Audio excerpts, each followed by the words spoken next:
खबरों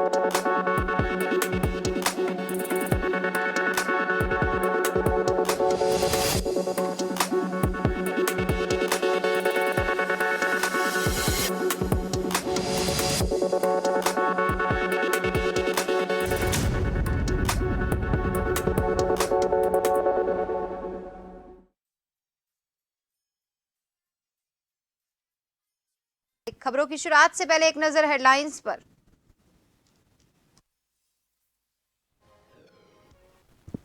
राज्यपाल गुरमीत सिंह का चंपावत दौरा, सर्किट हाउस में जिलाधिकारियों की ली बैठक, विकास कार्यों की ली जानकारी।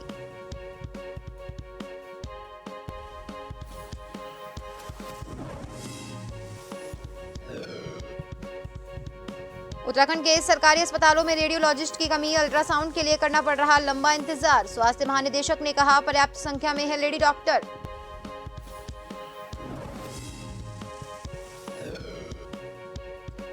घोड़ा खच्चर संचालकों की ओर से यात्रियों से अभद्रता करने का मामला, वीडियो वायरल होने पर उत्तरकाशी पुलिस ने की कार्रवाई, बदसलूकी करने वालों को दी चेतावनी।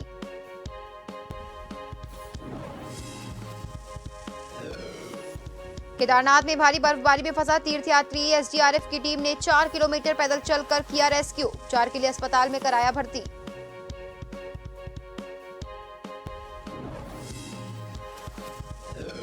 मशहूर एक्टर अक्षय कुमार पहुंचे देहरादून, पुलिस लाइन में हुआ भव्य स्वागत। अक्षय ने पुलिसकर्मियों के साथ खेला वॉलीबॉल मैच।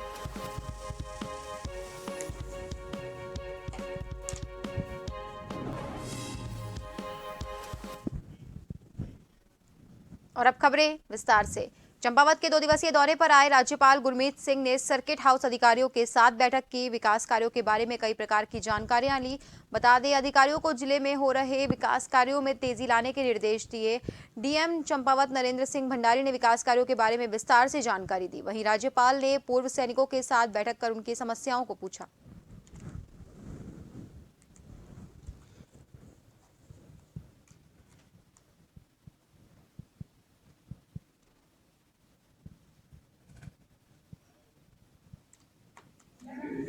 मैं ऐसे सोचता हूं कि ये जो मानस खंड का इलाका है, इसके अंदर में किस प्रकार से विकास लाया जाए, ये सबसे बड़ी चुनौती है। मुझे बहुत खुशी है कि पिछले साल मैं जब दिल्ली गया था तो वहां पर आईटी मिनिस्टर साहब को मिला था, वैष्णव साहब को, तो मैंने उनको कहा था कि इस इलाके की जो मोबाइल टावर है, ओएफसी है, कनेक्टिविटी है, इसको इम्प्रूव होना चाहिए। मुझे इतनी खुशी है बताते हुए कि मेरे उनको मिलने के ठीक 10 दिन बाद उनकी टीम इस इलाका में आई, पिथौरागढ़, दारचूला, चंपावत के इलाके में आई, और उसके बाद में जो मोबाइल टावर है, ओएफसी टावर है, उनके अंदर में खास इंप्रूवमेंट हुई है। मैंने हर एक जो प्रोजेक्ट है, स्कीम है, पीपीपी मॉडल के ऊपर में जो हमने तजवीज बनाई है, हर एक प्रोजेक्ट को मैंने आज बहुत विस्तार से सुना है। और सच कहूं तो बहुत खुशी है कि हमारा भी टारगेट वही है जो आपकी आत्मा का सवाल है।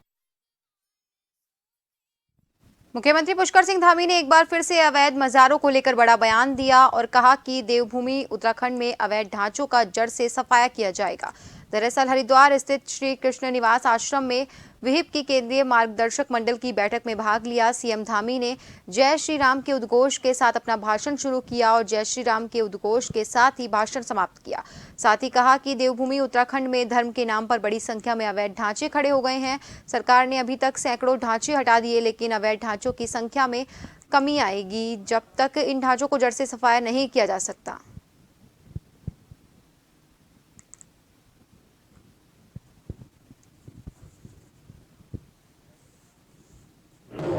समान नागरिक संहिता 30 जून तक उसकी रिपोर्ट आ जाएगी और भारत का हम पहला ऐसा राज्य है जहां पर समान नागरिक संहिता का ड्राफ्ट लगभग तैयार हो चुका है। हमारा राज्य का जो ये ड्राफ्ट है वो संपूर्ण भारतवर्ष के आने वाले समय में एक मॉडल के रूप में काम करेगा और ये सौभाग्य हमको मिला है कि सभी पंथों के लिए, सभी धर्मों के लिए, सभी समुदाय के लिए एक समान कानून हमारे प्रदेश में लागू होने की दिशा में आगे बढ़ेगा। विश्व हिंदू परिषद की केंद्रीय मार्गदर्शक मंडल की 2 दिवसीय बैठक संपन्न हो गई है। बैठक में देश भर से करीब 250 प्रमुख साधु संत विहिप पदाधिकारियों ने भाग लिया।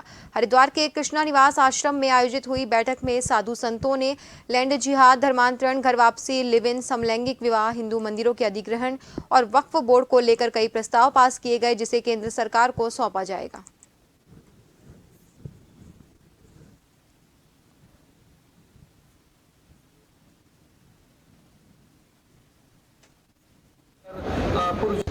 मुख्य रूप से 2-3 विषयों के ऊपर समाज का मार्गदर्शन हो, इसलिए सभी पूज्य धर्माचार्यों ने, संतों ने यहाँ पर चिंतन किया है।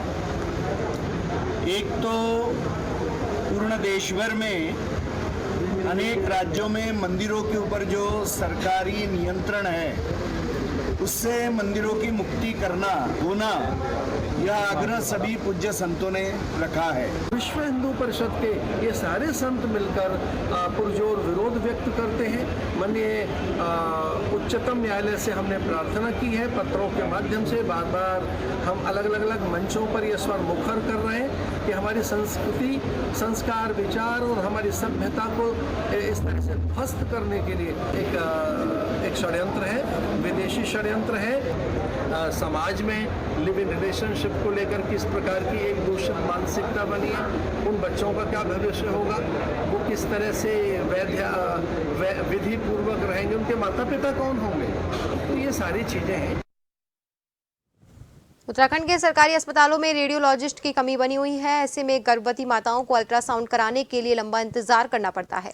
इसको लेकर उत्तराखंड के DG health doctor Vinita Shah का कहना है कि स्वास्थ्य विभाग में पर्याप्त संख्या में लेडी डॉक्टर्स हैं। उन्होंने बताया कि लेडी डॉक्टरों की तरफ से गर्भवती माताओं का समय समय पर चेकअप किया जाता है और जरूरत महसूस होने पर ही गर्भवती माताओं को अल्ट्रासाउंड कराने के लिए कहा जाता है। डॉक्टर विनीता शाह का कहना है कि स्वास्थ्य महकमे के पास जितने भी रेडियोलॉजिस्ट हैं, उन रेडियोलॉजिस्टों को अन्य अस्पतालों में भेजकर गर्भवती माताओं को समय पर अल्ट्रासाउंड किया जा रहा है।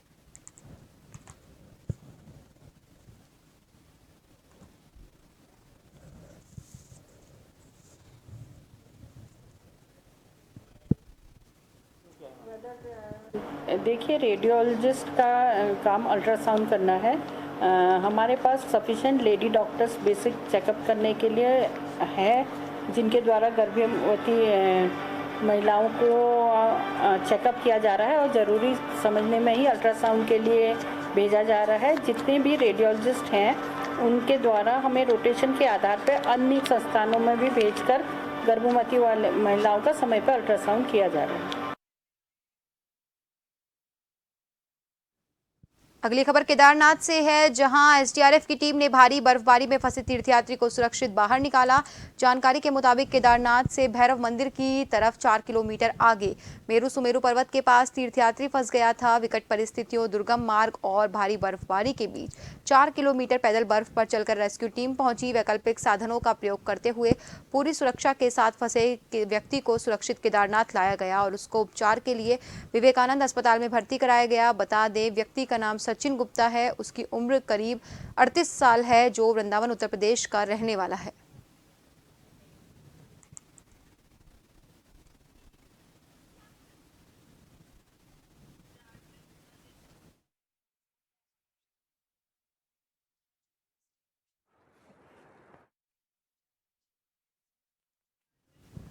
राजधानी देहरादून पुलिस लाइन में फिल्म जगत के मशहूर एक्टर अक्षय कुमार पहुंचे, जहां उनका भव्य स्वागत किया गया।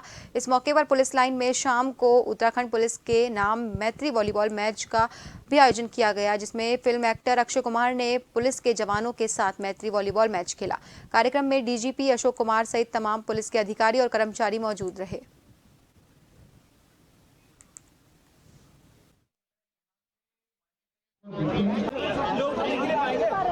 देहरादून में और रुड़की में उत्तराखंड के अंदर शूटिंग कर रहे थे। मेरी उनसे मुलाकात हुई, बात हुई। मैंने कहा कि थोड़ी देर हमारे जवानों का भी हौसला अफजाई करिए, उनका भी मनोबल बढ़ाइए। तो उन्होंने थोड़ी देर को सोचा, बोले अच्छा बताइए क्या करें। ठीक है, तो मैंने कहा देखिए आप ही सोच के बताइए, थोड़ा हम म्यूजिक या इस तरह की चीज़ें कर सकते। बोले नहीं, मैं वॉलीबॉल मैच खेलूँ, जवानों के साथ खेलूँ। तो ये उन्होंने डिसाइड किया। अगली खबर उत्तरकाशी से है, जहां चारधाम यात्रा व्यवस्था में यमुनोत्री धाम में लगे घोड़ा खच्चर संचालकों ने 2 दिन पहले यात्रियों से अभद्रता की थी, जिसका वीडियो सोशल मीडिया पर तेजी से वायरल हो रहा है। इसी वीडियो को लेकर संज्ञान लेकर उत्तरकाशी पुलिस ने संचालकों पर कार्रवाई की। साथ ही पुलिस अधीक्षक ने यात्रा व्यवस्था और यात्रियों के साथ किसी भी प्रकार की बदसलूकी करने वालों को चेतावनी दी है।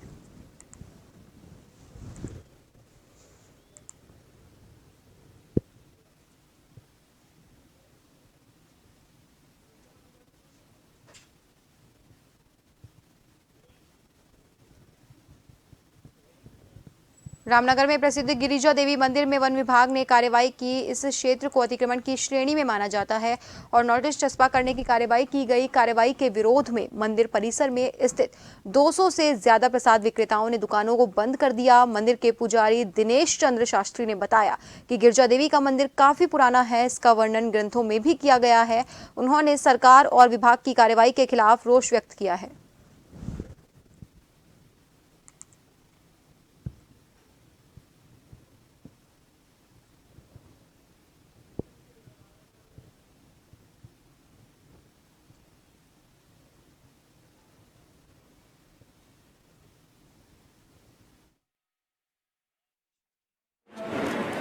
अतिक्रमण होता है, वो अतिक्रमण होता है और ये अब चूंकि हमारी सरकार का उद्देश्य है कि जो भी एंक्रोचमेंट है उसे अंतिम रूप तक से हटाया जाए, तो इसलिए जो है ये इसमें सभी प्रक्रियाएं की जा रही हैं और चूंकि वो अवैध हैं इसलिए उनको हटाया जा रहा है। कि जैसे कि अभी अतिक्रमण हटाए जाने की कार्रवाई वृहद स्तर पर की जा रही है, तो रामनगर के अंतर्गत जो भी अतिक्रमण क्षेत्र हैं उनको नोटिस दिए जा रहे हैं। संख्या मैं निर्धारित रूप से नहीं बता सकती हूँ, लेकिन जो भी अतिक्रमणकारी हैं जिन भी क्षेत्रों में हैं उन्हें नोटिस दिए जा रहे हैं। गर्जिया मंदिर के समीप जो दुकानें हैं उनको नोटिस दिए गए हैं क्योंकि वो भी अतिक्रमण में।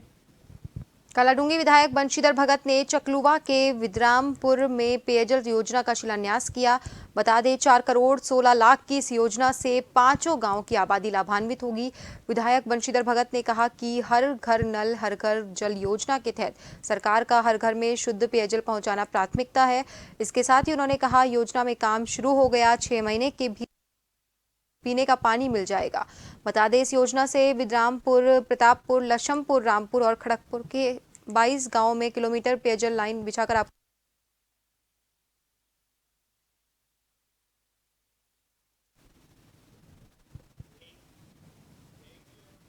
फिलहाल खबरों में वक्त तो चला एक छोटे से ब्रेक का। जल्द हाजिर होंगे, बने रहिए जन टीवी के साथ।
देवभूमि प्राकृतिक सुंदरता और प्राचीन विरासत को समेटे विश्व के लिए अध्यात्म और शांति का प्रतीक है, जहां जीवन में सांस्कृतिक मूल्यों और नैतिकता का बड़ा महत्व है।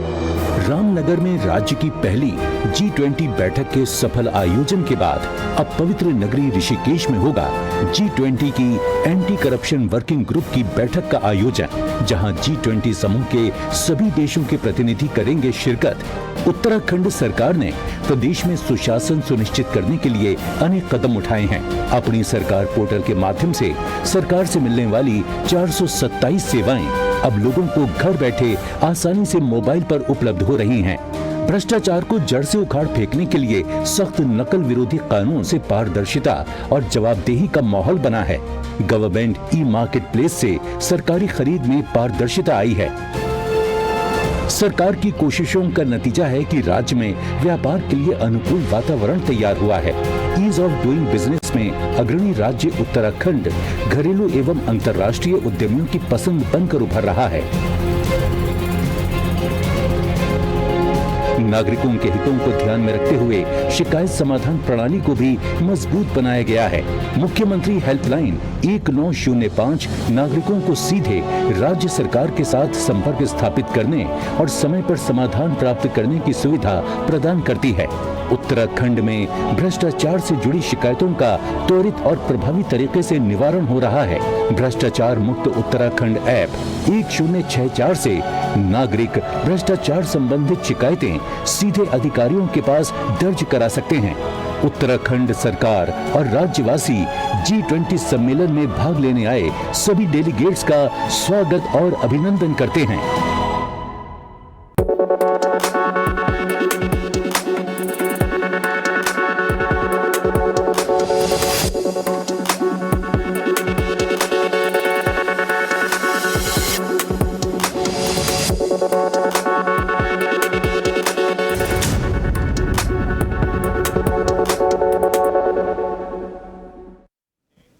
ब्रेक के बाद एक बार फिर से आपका स्वागत है। बढ़ते हैं अगली खबर की ओर, जो कि उत्तरकाशी से है, जहां 4 धाम यात्रा को लेकर आजाद मैदान में अस्थायी पार्किंग का निर्माण करवाया गया है और यहां पर गंगोत्री धाम जाने वाले यात्री अपने वाहन पार्क कर रहे हैं, लेकिन यहां पर अव्यवस्थाओं का अंबार लगा हुआ है। मैदान के हर हिस्से में कीचड़ ही कीचड़ है, जिसके कारण यात्रियों को भारी परेशानियों का सामना करना पड़ रहा है। बता दें, पानी की निकासी नहीं होने की वजह से बरसात का पानी इस मैदान में जमा हो जाता है, जिसके वजह से स्थानीय लोगों और यात्रियों को समस्याओं का सामना करना पड़ रहा है।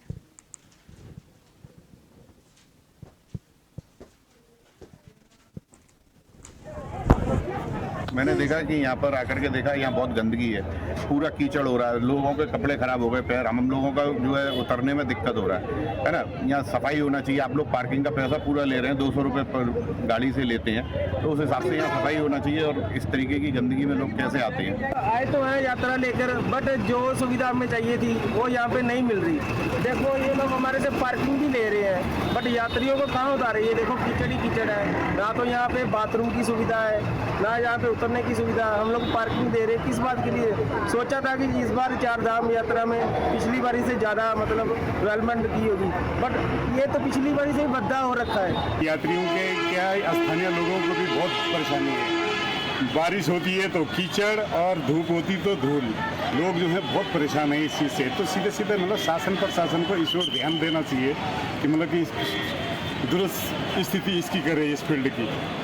नहीं तो वाकई में मतलब जो तीर्थ यात्री हैं, क्या संदेश जाएगा मतलब हमारा उत्तराखंड का, गंगोत्री का, कि मतलब कि यहाँ जो है लोग किस ढंग से रह रहे हैं। डोईवाला नगर के गन्ना कृषक पब्लिक इंटर कॉलेज की कक्षा 10 की छात्रा माही ने 96% अंक हासिल कर राज्य की वरीयता सूची में 15वां स्थान हासिल किया। बता दें, माही ने 500 में से 480 अंक प्राप्त कर स्कूल का नाम रोशन किया। तो वहीं माही को स्कूल के प्रधानाध्यापक और शिक्षकों द्वारा शुभकामनाएं दी गई। इसके साथ ही किसान एकता मंच ने माही को प्रशस्ति पत्र देकर माही की हौसला अफजाई की।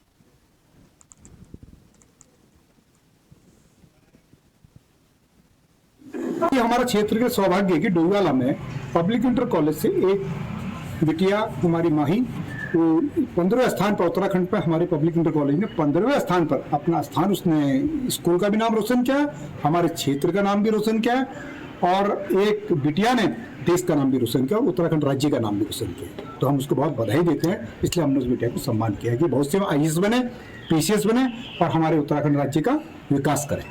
बहुत अच्छा लग रहा है, मुझे बहुत ज़्यादा खुशी है। मुझे आगे चलकर सिविल सर्विस में जाना है। मेरे टीचर्स और मेरे पेरेंट्स का बहुत ज़्यादा सपोर्ट था, फुल सपोर्ट था, और ट्यूशन टीचर ने भी बहुत सपोर्ट दिया। रुड़की के ग्राम बेलड़ी में भारतीय किसान यूनियन रोड अध्यक्ष चौधरी पदम सिंह रोड के आवास पर किसानों की बैठक हुई।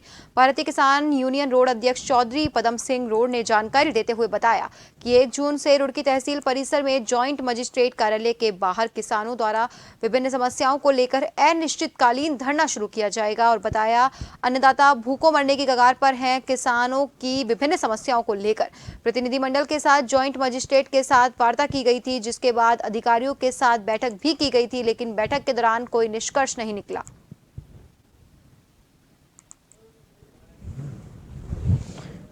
किसान समस्याओं को लेकर हमने एक एसडीएम साहब को एक दिन वार्ता करी थी।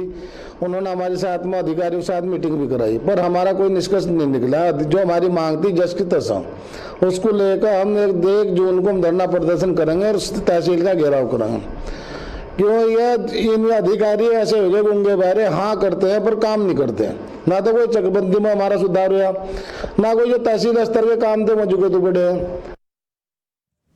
खटीमा के लोहिया हेड पावर हाउस के पास बहने वाली शारदा नहर में अनियंत्रित कार नदी में गिरने से एक महिला और एक पुरुष सहित 3 बच्चों की मौत हो गई। एडिशनल एसपी मनोज कत्याल ने घटना स्थल और सरकारी अस्पताल का निरीक्षण किया। कत्याल ने बताया कि मृतकों की शिनाख्त लोहिया हेड पावर हाउस में कार्यालय सहायक के रूप में कार्यरत द्रौपदी देवी, उनकी बेटी ज्योति, द्रौपदी के भाई 7 वर्षीय बेटी दीपिका और 5 वर्षीय पुत्र सोनू सहित कार चालक विनोद धामी के तौर पर हुई है।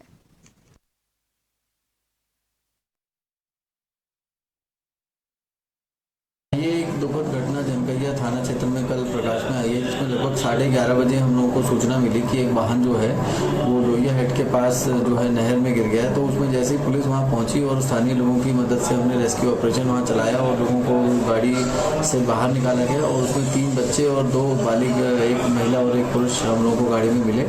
उन्हें जब लोकल हॉस्पिटल में हम लोग गवर्नमेंट हॉस्पिटल में और एक निजी हॉस्पिटल में लेके गए तो उनको सबको वहाँ पर डेड डिक्लेयर कर दिया गया और उसके बाद उनके पंचायतनामा पोस्टमार्टम की कार्रवाई फिलहाल हो चुकी है।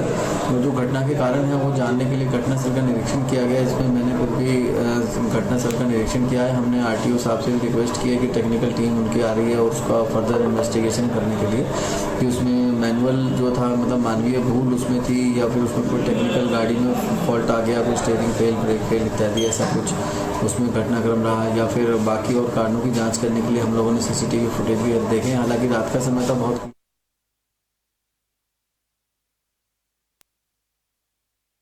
बदमाशों द्वारा गोली मारने के मामले में पुलिस ने संदिग्धों को हिरासत में लेकर जांच शुरू कर दी। 2 दिन पहले बाइक सवार 2 बदमाशों ने खुरपिया फार्म निवासी मौसमी लाल को घर के बाहर उस समय गोली मार दी थी जब वो अपनी पत्नी के साथ घर के बाहर टहल रहा था। घायल मौसमी लाल को उनका भाई ललित कुमार अन्य लोगों की मदद से सरकारी अस्पताल लेकर पहुंचा, जहां डॉक्टर्स ने प्राथमिक उपचार के बाद उसे गंभीर अवस्था में हायर सेंटर रेफर कर दिया।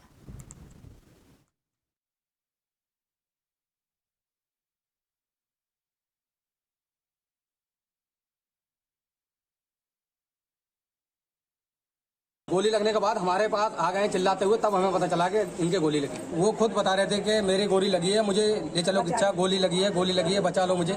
तो उनको बाइक पे बैठाल कर मैं सीधे किच्छा आया सर सरकारी हॉस्पिटल। कितने? ये सर आपकी होगी लमसम कितने बजे की? 8:30 पौने 9। अच्छा, उसके बाद कितनी देर बाद आप अस्पताल लेके पहुंचे? ये हमारा मौसमी नाम को देखिए 40 वर्ष है। अभी रात में करीब 9 बजे उसको किसी अज्ञात 2 व्यक्तियों ने गोली मार दी, जिसको हॉस्पिटल लाया गया या उसके बयान लिए गए और उसकी हालत स्थिर है और ठीक है और जांच की जा रही है। सभी मुलजिमों को गिरफ्तार करके जेल में जाएगा। उत्तराखंड के उधम सिंह नगर जिले में स्पेशल टास्क फोर्स और पुलभट्टा थाना पुलिस की टीम को बड़ी कामयाबी हाथ लगी। संयुक्त कार्रवाई में पुलिस टीम ने मुठभेड़ के बाद यूपी के कुख्यात आर्म्स डीलर को गिरफ्तार कर लिया।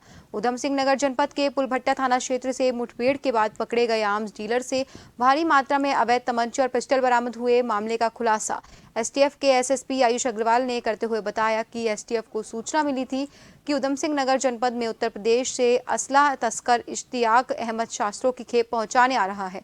सूचना के बाद टीम द्वारा जाल बिछाकर आरोपी की धरपकड़ के लिए दबिश दी गई, जिसमें आरोपी के द्वारा टीम पर फायरिंग कर दी गई। एसएसपी अग्रवाल ने कहा कि तस्कर द्वारा फायरिंग किए जाने के बाद पुलिस टीम ने जवाबी फायरिंग करने के बाद आरोपी को पकड़ लिया।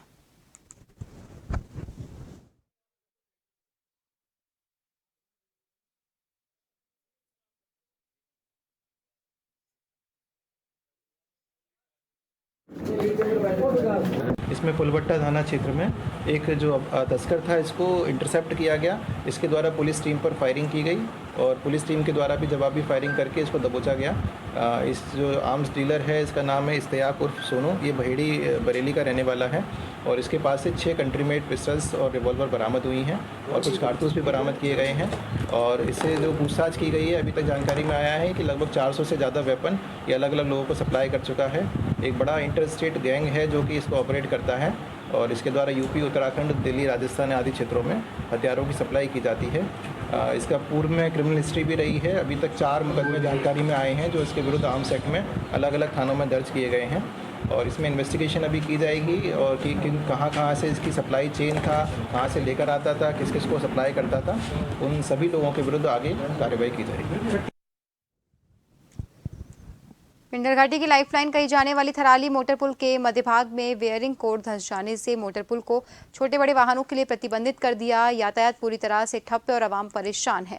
ऐसे में व्यवस्थाओं का जायजा लेने के लिए शुक्रवार को थराली से बीजेपी विधायक भूपाल राम टमटा थराली पहुंचे और उप जिलाधिकारी थराली और लोक निर्माण विभाग के अधिकारियों के साथ जर्जर पुल का निरीक्षण किया। विधायक टमटा ने जल्द से जल्द मोटर पुल के क्षतिग्रस्त भाग को सुधारने के निर्देश लोक निर्माण विभाग के अधिकारियों को दिए। इसके साथ ही क्षेत्र की बड़ी आबादी की सहूलियत के लिए नए पुल के निर्माण के लिए स्थान सुनिश्चित करने के निर्देश भी लोक निर्माण विभाग के अधिकारियों को दिए।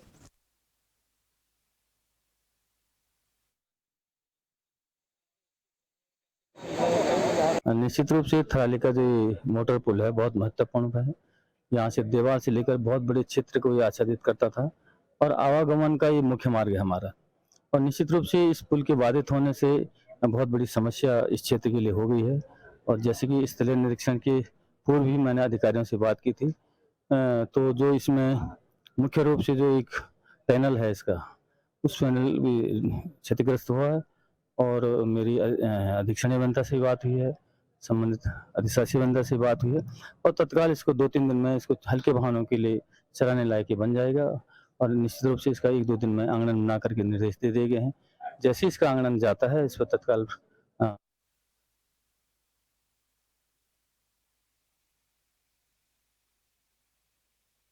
भारी पुलिस बल की मौजूदगी में पोकलैंड और जेसीबी से बचे हुए सैकड़ों घरों को तोड़ा। बता दें ये घटना लालकुआ में रेलवे प्रशासन ने की, जहां दूसरे चरण में नगीना कॉलोनी क्षेत्र में जिला प्रशासन के सहयोग से भारी पुलिस बल की मौजूदगी में इन घरों को तोड़ा गया। बता दें 1 हफ्ते पहले रेलवे ने प्रथम चरण में नगीना कॉलोनी बस्ती में सैकड़ों घरों पर जेसीबी चलाकर कच्चे और पक्के मकानों को ध्वस्त किया था, जिसमें 3 हेक्टेयर भूमि को खाली कराया गया था। वहीं अतिक्रमण की जद में आ रहे करीब 300 घरों पर नोटिस चस्पा करते हुए 1 सप्ताह में खाली करने की चेतावनी दी गई थी, जिसका समय पूरा होने पर पुलिस की मौजूदगी में पोकलैंड और जेसीबी से करीब 300 घरों में बनी 2 हेक्टेयर रेलवे भूमि को ध्वस्तीकरण की कार्यवाही लेते हुए खाली कराया, जिसमें रेलवे ने कुल 5 हेक्टेयर भूमि को खाली कराकर अपने कब्जे में ले लिया है।